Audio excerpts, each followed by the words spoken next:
Sir, जैसा कि मैंने बताया कि कॉलेज के फर्स्ट ईयर से ही मैंने सिविल सर्विसेज का प्रिपरेशन स्टार्ट कर दिया था। सर, मेंस का जब रिजल्ट आया तो मुझे लगा कि मेंस के लिए थोड़ी गाइडेंस चाहिए होगी, क्योंकि मेंस में जो बिहार स्पेशल के जो सब्जेक्ट्स थे वो मेरे तैयार नहीं थे। बिना कोचिंग का सहारा कैसे हो सकता है? लोग अभी भी कंफ्यूजन होते हैं क्योंकि कोचिंग कितने बच्चे पढ़ रहे हैं, उनका फर्स्ट स्टेम सेकेंड स्टेम में भी नहीं हो पा रहा है। सर, स्पेशली प्री के करेंट के लिए सब परेशान रहते हैं। सर, मैंने प्री के करेंट के लिए बस एक मैगजीन लिया था, पर सर जाते ही मुझसे चेयरमैन सर ने सबसे पहला जो क्वेश्चन पूछा था कि उन्होंने बोला था कि गांधी जी का एक कोट है, be the change you want to see in the world. Bihar BPSC 17वीं का रिजल्ट आ गया और ऐसे में रोहतास के लाल कहीं ना कहीं बेटिए के साथ साथ बेटे, और जिस तरह से बेटियां ने आज झंडा गाड़ा है और खास करके सासाराम में पूरी तरह से खुशी का महल है। हमारे साथ अनामिका कुमारी जी मौजूद है जो कि डीएसपी रैंक लाई हैं। सोचिए, जहां लोग अपने वर्दी के लिए एक रात दिन मेहनत करते हैं, उन्होंने डीएसपी रैंक लाया। वो भी फर्स्ट टाइम। मैं सोच सकते हैं कि किस तरह से इनकी मेहनत रही होगी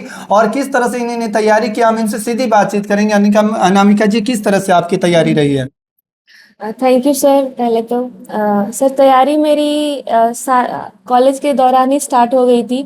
मैंने कॉलेज के साथ ही ऑनलाइन मीडियम से यूपीएससी के लिए प्रिपरेशन स्टार्ट कर दिया था, जिसमें सर मैं जो भी यूट्यूब पे फ्री मटेरियल्स थे उसके वीडियोस को देख के लेक्चर्स के नोट्स बनाना, सर मैं ये करती थी। और सर बीपीएससी के एग्ज़ाम में मुझे वो जो मेरी तैयारी थी वो काफ़ी हेल्पफुल रही है। जूनियर क्लासेस कहाँ से आपकी हुई?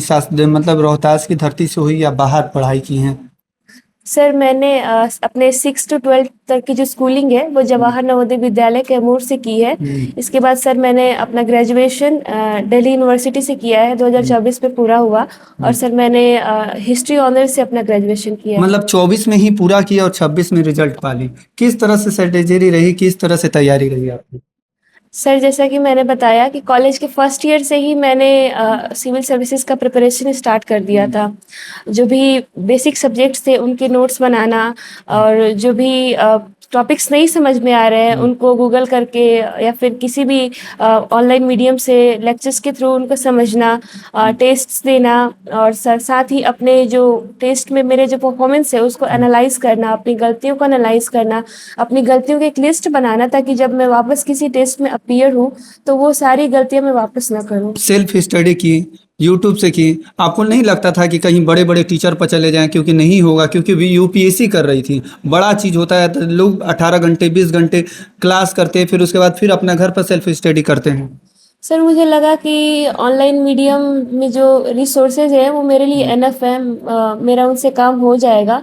और सर, पर जब प्री का रिजल्ट आया तो सर मैंने मेंस के लिए कोचिंग्स के टेस्ट सीरीज लगाए थे, 2 कोचिंग के मैंने टेस्ट सीरीज लगाए थे। क्योंकि मेरे पास मेंस का कोई प्रायर एक्सपीरियंस नहीं था तो मुझे लगा कि ऑफलाइन जाके मॉक टेस्ट लगाना काफ़ी इम्पॉर्टेंट होगा, ताकि मैं एक्चुअल एग्जाम में मुझे ये पता चले कि कैसे टाइम फ्रेम में अपने क्वेश्चंस को कंप्लीट करने होते हैं। अच्छा, यूपीएससी से आकर बीपीएससी में डायरेक्टली चल गए। आपको नहीं लगा शुरुआत में कंफ्यूजन हुआ कि हम इधर आ रहे हैं, कहीं ना कहीं हमको गलती ना हो जाए? थोड़ा सा सोची होंगी।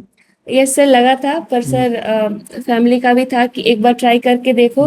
बीपीएससी भी सर हमारे जो स्टेट है उसकी सबसे प्रतिष्ठित परीक्षा है। तो सर मुझे लगा कि सिलेबस दोनों का काफ़ी हद तक सेम है, मैंने उसकी पढ़ाई की ही थी, तो मुझे लगा कि एक बार इसका भी अटेम्प्ट देना चाहिए। अच्छा, तो किस तरह से तैयारी रही? कहाँ की तैयारी की थी? यूट्यूब से तैयारी की तो आपको नहीं लगा कि कहीं और टीचर से हम एडवाइस ले सकते हैं, टीचर से, बड़े टीचर से भेंट कर सकते हैं? वो लोग कहीं ना कहीं आपको अभी से ही बात भी किए होंगे, कई सारे टीचर का फ़ोन भी आया होगा। Yes sir. सर, मुझे प्री के लिए नहीं लगा कि किसी की एडवाइस या फिर ऐसे ज़्यादा ज़रूरत है। मुझे लगा कि जो मैं कर रही हूँ उससे हो जाएगा, और सर उससे ही हुआ। मैंने प्री के लिए कोई मॉक टेस्ट नहीं लगाए थे, ना ही किसी कोर्स में इनरोल थी। सर, मेंस का जब रिजल्ट आया तो मुझे लगा कि मेंस के लिए थोड़ी गाइडेंस चाहिए होगी, क्योंकि मेंस में जो बिहार स्पेशल के जो सब्जेक्ट्स थे वो मेरे तैयार नहीं थे, मुझे उसको करने थे। और सर मुझे सोर्सेज पता नहीं थे, तो मुझे लगा कि अगर मैं पटना जाती हूँ तो वहाँ पे काफ़ी ऑप्शंस अवेलेबल होंगे। तो सर मैंने वहाँ पे भी ऑनलाइन मीडियम से ही वहाँ पे भी कोर्सेज में इनरोल किया था, और सर टेस्ट दिया था वहाँ पे। सर, पर सर प्री के लिए कोई किसी कोचिंग का सहारा नहीं लिया। कोचिंग, मतलब बिना कोचिंग का सहारा कैसे हो सकता है? लोग अभी भी कंफ्यूजन होते हैं क्योंकि कोचिंग कितने बच्चे पढ़ रहे हैं, उनका फर्स्ट स्टेम सेकेंड स्टेम में भी नहीं हो पा रहा है। वो कहाँ गलती कर रहे हैं?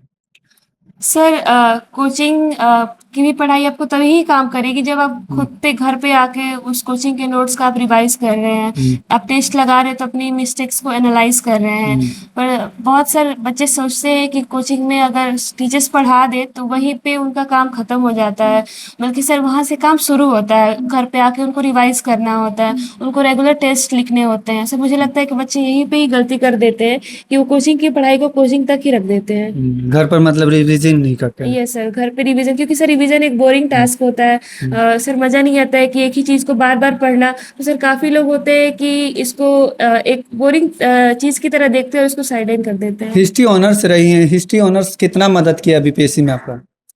सर बीपीएससी में तो जनरल हिस्ट्री ही पूछी जाती है। मैंने हिस्ट्री ऑनर्स यूपीएससी को मद्देनजर रखते हुए ही लिया था। सर बीपीएससी में भी काफ़ी हेल्प किया, जैसे कि आंसर राइटिंग में कैसे, चूँकि कॉलेज में भी हमारे असाइनमेंट लिखने होते थे, एग्ज़ाम्स होती थी, तो आंसर राइटिंग में मेरे जो सब्जेक्ट था उसने मेरी मदद की। इसके साथ ही हिस्ट्री ऑनर्स पढ़ने के चलते मुझे हिस्ट्री में काफ़ी एक्स्ट्रा नॉलेज थी, तो सर मैंने उसको अपने एसे में, जीएस में सर टाइम टू यूज़ किया है। और सर ऑप्शनल का पेपर बीपीएससी में क्वालिफाइंग हो गया है, परंतु सर हिस्ट्री ऑप्शनल बैकग्राउंड होने की वजह से ऑप्शनल पेपर को क्वालिफाई करने में सर इशू नहीं आया। एक और बात होता है, करंट अफेयर में काफ़ी लोग कन्फ्यूज़न होते हैं, क्योंकि करंट अफेयर है लगातार बदलते रहता है। करंट अफेयर में लोग कन्फ्यूज़न होते हैं कि किस तरह से तैयारी करें।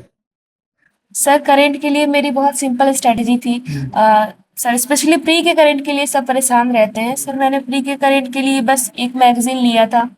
सर मैंने उसी को बस किया था, क्योंकि सर प्री के क्वेश्चंस काफ़ी अनसर्टेन होते हैं। तो मैंने ये मान के चला था कि अगर ये क्वेश्चंस मुझे डिफ़िकल्ट लग रहे हैं तो इस एग्ज़ाम हॉल में बैठे सारे बच्चे को भी वो क्वेश्चंस डिफ़िकल्ट लग रहे हैं। पर सर अगर बाकी जो सब्जेक्ट्स क्वेश्चंस हैं, मैंने कोशिश की थी कि वो मुझसे गलत ना हो, क्योंकि वो मैक्सिमम बच्चे पढ़ते हैं। अगर वो कोई सही कर रहा है, अगर वो क्वेश्चंस मेरा गलत हो रहा है, तो फिर मेरा कट ऑफ क्लियर होने का चांस कम हो जा रहा है। तो सर करंट के पीछे ज़्यादा ना भाग के जो बेसिक जो सब्जेक्ट्स हैं सर, मैंने उसको ही ज़्यादा फोकस किया था। करंट के लिए क्या ज़रूरत होता है सबसे ज़्यादा? सर करंट के लिए अगर आप में इतनी कैपेसिटी है कि आप रिवाइज करते हुए मंथली मैगजीन्स को फॉलो करें तो आप उसको भी कर सकते हैं। मेरी एक हैबिट थी डेली न्यूज़पेपर्स पढ़ने की, क्लास 12 से ही, तो मैं उसको फॉलो करती थी। नोट्स नहीं बनाती थी, पर एक बार न्यूज़पेपर्स को गो थ्रू करती थी। इसके बाद सर मैंने ईयरली जो कंपाइलेशंस आती हैं लास्ट में प्री के 1 महीने पहले, सर मैंने उसको ही बस किया था। आगे क्या लग रहा है, यूपीएससी का तैयारी होगा या फिर वर्दी में पूरा लोगों के बीच आना है? सर मुझे लगता है कि ये जर्नी की स्टार्टिंग है, यहीं पे रुक जाना सही नहीं है। सर मेरे एस्पिरेशंस है, मैंने जो ड्रीम देखा है यूपीएससी का, सर मैं पूरी कोशिश करूँगी कि वहाँ तक भी पहुँचूँ। अच्छा, लोगों को किस तरह से संदेश देना चाहती हैं वो, खास करके वो लड़कियां जो होती हैं एक बार में ही थोड़ा सा हार मान जाती है, 1 साल तैयारी करती, 6 मंथ या हाफ मंथ में ही वो लोग नाराज हो जाती है कि हमसे कुछ हो नहीं रहा है, डीमोटिवेट हो जाती हैं। सर मैं यही कहना चाहूँगी कि एग्ज़ाम का प्रोसेस काफ़ी लंबा है। आप अगर शॉर्ट टर्म रिजल्ट्स के बारे में सोचेंगी कि मुझे 1 महीने के अंदर ही रिजल्ट्स आ जाए मेरे, तो ये नहीं होगा। ये एग्ज़ाम खुद ही 3 स्टेजेस में होता है, जिसमें 1 से 1.5 साल लग जाता है। तो आप पेशेंस बनाए रखें, अपने आप पे भरोसा रखें। और सर लड़कियों में एक मेरिट होती है कि उनके पास सर कंसंट्रेशन पावर ज़्यादा होती है, तो मैं बोलूँगी आप उसको यूटिलाइज़ करें। अगर आपको कोई इश्यू हो रहा है तो आप अपनी फैमिली से खुल के बात करें। आपकी फैमिली ज़रूर आपकी बात को समझेगी और सर आपको मोटिवेट करेगी कि आप आगे बढ़ें। माता जी आसपास, आप तो बाहर निकली होंगी, मम्मी तो काफी खुश नजर आ रही हैं आपकी, किस तरह से आप देख रही हैं? यस सर, मम्मी बहुत खुश है। सर मम्मी का बहुत ज़्यादा बड़ा रोल है इसमें। और सर मम्मी सबसे बड़ी मोटिवेशन फैक्टर थी। मम्मी व्हाट्सएप पे मतलब पापा नहीं मोटिवेट कर रहे थे? बिल्कुल सर, पापा भी मोटिवेट करते थे, पर मम्मी थोड़ी ज़्यादा मोटिवेट करती थी। और जब कभी सैड होती थी तो मम्मी व्हाट्सएप पे मोटिवेटिंग रील्स या फिर कोट्स भेजा करती थी। मतलब रील उल देख लेती थी बीच में? बिल्कुल सर। तो चलिए, हमारे साथ उनकी मम्मी भी मौजूद है। हंसी तो साफ बता रहा है कि खुशी का तो हंसी है। आसपास के लोग, कितना खुशी हो रहा है आपको? बहुत बहुत सर। आप तो घर से निकलती होंगी तो साफ पता चलता होगा डीएसपी से आके माँ जा रही है। उसमें कोई शक नहीं है, सारे लोग बताए डीएसपी की मम्मी आ रही है। सल्यूट उट अभी से ही तैयार रखिएगा, क्योंकि अब डीएसपी साहब आने वाले हैं आपके घर में। डीएसपी वही तो हमारे मोहल्ले की शान बन गई है ये। किस तरह से देख रही हैं अपनी बेटी को? लग रहा था कि बेटी को, आपको नहीं बोलता था लोग, आसपास के लोग, कि बेटी को क्या पढ़ाना है, अब ग्रेजुएशन कर ली शादी कर देते हैं। हाँ, हमारे भी मतलब हर फैमिली में वैसे कुछ लोग होते हैं कि लड़कियां मतलब ग्रेजुएशन कर ली तो अरे अभी बैठा के रखी हो। हम कि हाँ अभी तो हमारा सपना है कि कुछ बन जाए तो ही बस उसके बाद देखा जाएगा कि भाई क्या करना है नहीं करना है। आप तो लग रहा है कि आसपास के लोग भी थोड़ा सा बोले होंगे कि नहीं सही आपने किया जो भी किया है।